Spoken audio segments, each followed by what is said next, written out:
এই জন্যে আমি বারবার আপনাদেরকে মনে করে একটা কথা, আমার জীবন থেকে উপলব্ধি করি একটা কথা, যে একমাত্র আল্লাহ ছাড়া এই পৃথিবীতে এবং পরকালে আমাদের আপন বলে কেউ নাই। বাকি সবাই সবার স্বার্থের জন্য আছে।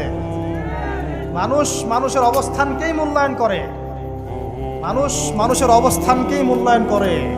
আল্লাহ রাব্বুল আলামিন আপনার ভিতরটাকে ভালোবাসেন। দেখেন, আপনি যখন নামাজ পড়েন নাই, আল্লাহ পাক কিন্তু আপনাকে ধ্বংস করে দেন নাই। আল্লাহ পরম করুণাময় আপনাকে হেদায়েত দিয়ে নামাজি বানিয়ে দিয়েছেন।